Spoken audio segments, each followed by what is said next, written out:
안녕하세요. 저는 청각 장애를 가지고 있는 40대 남자입니다.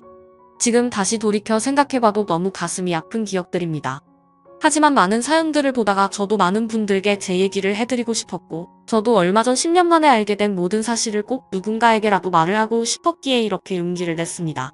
정말 충격적일 수밖에 없는 제 사연 꼭 끝까지 읽어주시면 감사하겠습니다. 저는 어릴 때 추억을 떠올려보면 참 하루하루가 힘들고 너무 벗어나고 싶었던 기억들만이 가득합니다. 비록 아버지께서는 많은 재산을 갖고 있으셨기에 생활에 있어서 돈이 부족하다거나 그런 건 전혀 없었죠. 하지만 어머니가 제가 어린 나이에 집을 나가면서부터 제 인생은 참으로 쉽지가 않았습니다. 평소와 다를 바 없는 어느 날 제가 초등학교 4학년이 되던 해였습니다. 아버지는 갑자기 저보다 2살이 어린 잘생긴 남자 아이를 데리고 오던 이제 친동생이니 인사를 하라고 했습니다. 저는 어릴 때부터 많이 왜소했던 터라 그 아이는 저보다 키도 크고 체격도 훨씬 좋았었죠. 알고 봤더니 제 어머니는 아버지의 불륜 사실을 알고 나서 맞바람을 피시고 집을 나가셨던 겁니다. 별로 저에 대한 사랑도 크지 않으셨던 분이었기에 어머니는 열심히 살아라라는 마지막 한마디를 남기시고는 훌쩍 떠나버리셨죠. 그리고 제 동생의 친어머니는 갑자기 암투병을 겪다가 돌아가시게 되었고 홀로 남겨진 아이를 내버려 둘 수가 없어서 아버지는 저희 집으로 데리고 오셨던 겁니다. 동생은 처음부터 제게 적대심이 굉장히 심했습니다. 자신의 어머니가 돌아가신 게 제 아버지 탓이라고 늘 생각했었고 그런 아버지의 밑에서 곱게 자라고 있었던 제가 절대로 좋을 리가 없었죠. 집에서도 학교에서도 동생은 아버지가 없을 때면 저에게 짓궂은 장난을 쳤습니다. 저보다 덩치가 훨씬 큰 동생은 2살이 많은 제게 반말을 내뱉는 건 기본이었습니다. 하지만 형이 되어가지고 아버지에게 이런 사실을 이르기에는 너무 창피했죠. 그래서 그냥 아직 동생이 철이 없으니까 나중에는 달라지겠지라고 생각을 했습니다. 하지만 동생의 짓궂은 장난은 점점 도를 넘어서서 학교에서까지 그런 행동들이 생겨나더군요. 그래도 그때까지는 별거 아니라고 치부하고는 저는 참았습니다. 그런데 결국 그렇게 지내던 중 사건이 터지게 되었습니다. 제가 6학년이 되었을 때였습니다. 제 생애 처음으로 두근대는 감정을 느끼게 해준 여자가 나타났고 그 당시 저는 그 여자를 아주 많이 짝사랑을 했습니다.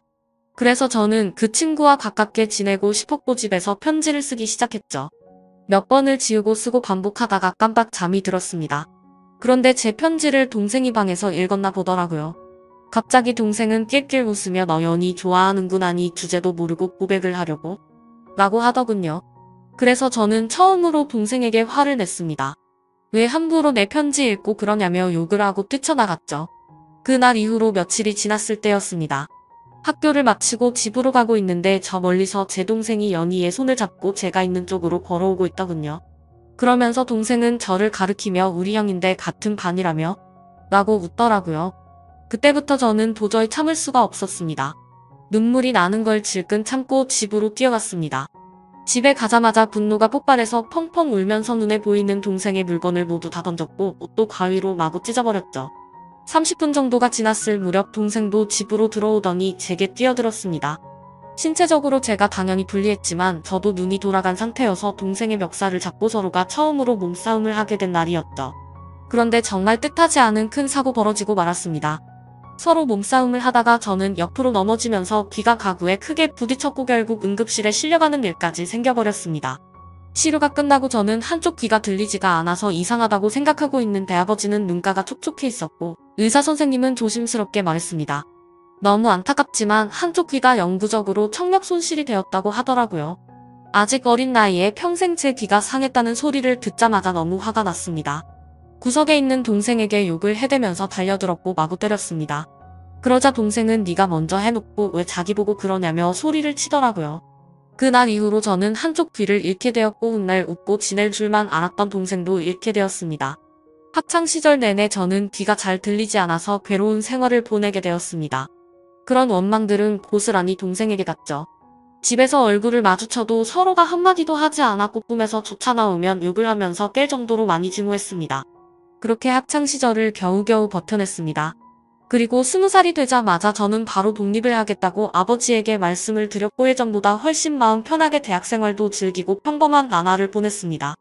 동생을 마주하지 않으니 다른 건 다 필요 없었고 마냥 행복했었죠. 그러다 제가 25살이 되던 해에 갑자기 병원에서 연락이 왔는데 충격적인 소식을 들려줬습니다. 지금 아버지께서 사고가 나셔서 마음의 준비를 하고 당장 오셔야 할 것 같다고 하더라고요. 저는 미친 듯이 울면서 곧바로 고향으로 내려갔습니다. 아버지께서는 의식이 없으신 상태셨고 동생은 군대에 가 있었던 상황이라 보이지가 않았습니다.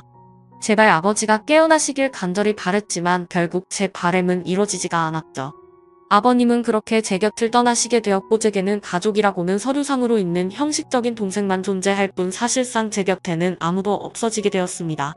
그렇게 장례를 치르고 있는데 변호사분이 찾아와서 제게 유산에 관련한 걸 안내해 주더군요. 아버지는 제게 미안한 마음이 크셨는지 본인 재산의 90%를 제게 상속하셨고 10%는 동생에게 남긴다는 내용이었습니다. 그리고 제 의지에 따라서 재산을 더 분배할 수가 있다고 되어 있었죠. 동생도 아버지의 소식을 듣고 휴가를 나왔고 저는 그 모습을 보는데 보자마자 욕이 나왔고 도저히 마주치기가 싫었습니다. 그래서 그냥 내가 있을 테니 너는 그냥 눈에 띄지 말고 들어가라고 말했죠. 울고 있던 동생은 네가 뭔데 이래라 저래라냐며 또 티격태격하게 됐고 유산은 어차피 너한테 10%밖에 가지 않을 거니까 그렇게 알고 있으라고 말했고 마음 같아서는 1%도 주기 싫다고 역겨우니까 말도 걸지 말라고 하고는 나와버렸습니다. 그런데 원래 성격 같아서는 날뛰었어야 할 얘가 가만히 있더라고요. 아무쪼록 그렇게 아버지를 떠나보내게 되고 나서 저는 다시 서울로 올라가서 생활을 시작하게 됐습니다. 3년이라는 시간이 금방 흘러갔고 전 아내를 만나게 되었습니다. 저는 청각장애가 있던 터라 평범한 직장을 구하기는 어려웠습니다. 하지만 아버지께서 남겨주신 재산이 있었기에 저축만 해두고 살아도 충분해서 간단한 재테크들만 할 뿐 별다른 일을 하지 않고 지냈었죠. 그런데 어느 날 자주 가던 부동산에서 중개업자분이 저보고 결혼을 해야 할 때 되지 않았냐고 하더니 소개를 시켜준다고 하더라고요. 자신이 아는 분의 딸인데 지금 스튜어디스를 하고 있고 얼굴도 예쁘고 착하다면서 저를 설득했죠. 하지만 저는 여자가 너무 두려웠습니다. 여자들 몇 명이 다가온 적은 있지만 청각장애가 있는 사실을 알고 눈빛이 바뀌는 것도 여러 번 겪었고 저에게 관심이 있다기보다는 제 재산에 관심 있는 여자들이 대부분이었기 때문이었습니다. 그래서 저는 한사코 거절을 하고는 부동산을 나서게 됐죠. 그로부터 며칠 뒤에 저는 은행 업무를 보고 집으로 들어가던 길이었습니다. 근데 저 멀리서 부동산 중개업자분이 어떤 여성분이랑 같이 서 있더군요. 복장을 보니 스튜어디스의 캐리어를 끌고 있었고 저는 저 여자분을 소개시켜 주려고 애썼던 건가 했습니다. 가까이 다가가서 인사를 하는데 얼굴을 보자마자 저는 정말 첫눈에 반해버렸습니다. 너무 예쁜 외모에 뭔가 전문적인 복장을 입고 제게 방긋 웃는데 그 모습에 푹 빠진 거죠. 그래서 저는 너무 설레는 마음에 부끄럽게 인사를 하고는 도망치듯 금방 집으로 들어가 버렸고요. 그런데 제 자신도 모르게 자꾸만 그녀의 모습이 떠오르더라고요. 조금만 있으면 괜찮겠지 하는 마음으로 며칠 동안을 참으며 보냈지만 도저히 참지 못하겠더라고요. 저는 곧바로 그 부동산으로 향했고 중개업자분에게 소개를 받겠다고 말을 했습니다. 근데 중개업자는 갑자기 웃더니 그러게 진작 소개받으라니까 벌써 다른 남자랑 소개받았다고 하더라고요. 그래서 저는 제 자신을 한탄하면서 알겠습니다 하고 돌아서려는데 일단 여자분한테 한번 물어나 볼게요 라고 해서 저는 금세 기분이 좋아졌습니다. 그렇게 다행히도 여자분은 소개받은 남자와 잘 안됐다며 소개를 받아보겠다고 했다고 하더라고요. 며칠 뒤 소개를 받기로 한 날 저는 처음으로 미용실도 가보 명품 옷도 사서 최대한 저를 깔끔하게 꾸미고 약속 장소로 나갔습니다. 그녀도 약속 시간에 맞춰서 나오게 되었고 활짝 웃으며 제게 인사를 하는데 평상복을 입어도 너무 아름다웠기에 저는 눈을 떼지를 못했습니다. 나이는 저와 동갑이었고 결혼 정년기가 되어서 빨리 결혼을 하고 싶어서 마음에 맞는 사람을 찾고 있다고 하더군요. 저는 최대한 그녀의 발언에 뭐든지 수긍을 하면서 호감을 사려고 노력했습니다. 그런데 다른 사람들과는 달라서 더욱 마음에 들었습니다. 제가 청각장애가 있다는 사실에도 놀라지 않았고 재산이 이 정도 된다고 해도 그렇구나 하면서 별로 놀라지를 않더라고요. 그래서 무력도 없고 사람을 편견하지 않는구나 싶어서 저는 더욱 빠지게 되었습니다. 결국 저의 적극적인 대시에 그녀와 저는 연인이 되었죠. 결혼을 전제로 만나다 보니 주로 하는 이야기가 미래에 대한 이야기였죠. 그녀는 어떤 곳에서 어떻게 살고 싶다부터 시작해서 결혼을 하더라도 스튜어디스는 계속해서 하고 싶다고 하더군요. 저는 뭔들 다 좋았습니다. 그녀만 저와 함께 할 수 있다면 제 모든 걸 다 바칠 준비가 되어 있었죠. 그렇게 저희는 연애를 시작한 지 6개월도 되지 않아서 곧바로 결혼을 하게 되었습니다. 결혼을 한 뒤로 6개월간은 그 누구도 부럽지 않게 많이 행복했습니다. 그런데 제가 알던 제 아내는 어느 순간부터 다른 사람처럼 점점 변해가더라고요. 쉬는 날에는 백화점에 가서 1000만 원이 넘게 쓰는 게 일상이었고 새벽 늦게까지 연락이 안 되는 건 기본이더라고요. 저도 그때는 정신이 나갔었던 것 같습니다. 그렇게 하는데도 저는 다 좋았고 불만이 크게 없었거든요. 그런데 결혼 1년차 때부터는 제 아내는 저를 벌레 보듯이 무시를 하기 시작했고 잦은 비행으로 출장을 가면 연락이 안 되는 건 너무 당연하다는 듯이 반복됐습니다. 심지어 우연치 않게 휴대폰을 보니 출장 가서 다른 남자들과 사진 찍은 것도 봤지만 그냥 용서를 해주고 넘어갔습니다. 하지만 그렇게 몇 번을 더 바람을 피더니 나중에는 대놓고 남자친구가 생겼다고 그런 말들을 당당하게 하더라고요. 저는 그때 당시에는 아무 말도 하지 못했습니다. 너무나도 사랑했던 탓에 이미 제 사고방식은 정상적인 작동이 불가능했죠. 그냥 그렇게 밖에서 놀고 다녀도 항상 집에는 들어오니까 이런 말도 안 되는 생각을 갖고 살았습니다. 그리고 바람피는 모습이 제 눈에만 안 보이면 어느 정도 참을 수 있다라고 생각을 하고 버텼습니다. 그런데 어느 날 저는 정말 너무나도 충격적인 모습을 보고야 말았습니다. 제가 사업과 관련해서 미팅이 있어서 호텔 로비에서 커피를 마시고 있었습니다. 그런데 익숙한 모습의 여성이 보이더군요. 바로 제 아내였습니다. 말로만 들었지 실제로 저렇게 호텔을 드나드는 걸 보니 너무 화가 나더군요. 그리고 더 충격적인 건 옆에 있던 남자였습니다. 아버지가 돌아가신 뒤로 단 한 번도 연락하지 않았던 바로 제 친동생이었습니다. 그때 문득 생각이 들었습니다. 재산을 조금 받고도 조용했던 이유가 저렇게 내 재산을 노리고 접근하려고 했던 거구나 생각했죠. 저는 곧장 폭발할 것만 같은 마음을 추스르면서 조용히 둘을 따라갔습니다. 사실 그때는 제발 제가 생각하는 게 아니길 바라는 마음으로 따라갔죠. 그런데 결국 그 둘은 같이 한 방으로 들어가게 되었고 저는 조용히 문 밖에서 눈물을 흘리면서 비참하게 서 있었습니다. 30분가량이 지나고 벨을 눌렀죠. 그러자 문이 열리더니 제 동생이 가운만 입은 채로 문을 열더라고요. 깜짝 놀라하는 동생을 보자마자 욕을 하고 몸싸움을 했습니다. 그러자 아내는 소리를 질러댔고 결국 경찰까지 부르게 되었죠. 저는 동생에게 일부러 접근했냐고 욕을 했습니다.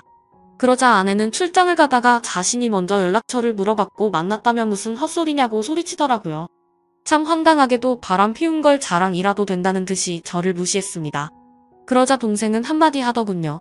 이제 모든 사실을 알았으면 그만 빌붙고 이혼 도장 찍고 꺼지라고 말하더라고요. 그러자 아내는 옆에서 비웃으면서 이제는 도저히 같이 못 살겠다며 말하는데 정말 가슴이 무너져 내리는 것 같아서 소리내서 펑펑 울었습니다. 너무 행복하다고 생각했던 제 가정이 이렇게 무너지다니 믿을 수가 없었죠. 그때부터는 저도 도저히 버틸 자신이 없었고 모든 걸 내려놓기로 했습니다.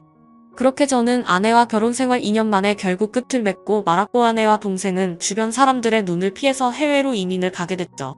그 뒤로 매일 같이 술만 마셔댔고 일상생활을 전혀 하지 않고 살았습니다. 제 인생은 도대체 왜 이런가 싶었고 사람에 대한 배신이 너무 컸기에 앞으로 어떻게 살아갈 것인가만 고민했던 것 같습니다. 그런데 사람은 결국 시간이 모든 걸 해준다고 하네. 2해가 지나갈수록 저도 모르게 웃고 지내고 있더라고요. 그러다가 지금의 제 아내를 만나게 되었습니다. 너무 힘든 시기여서 여자에 대한 적대감이 심했었지만 너무나도 자연스럽게 제 마음속으로 들어오더니 지금은 결혼한 지 6년 차지만 단 한 번도 다툼 없이 행복하게 지내고 있습니다.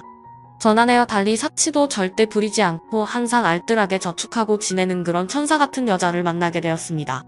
그러다가 2달 전쯤 갑자기 10년 만에 전 아내에게서 연락이 왔습니다.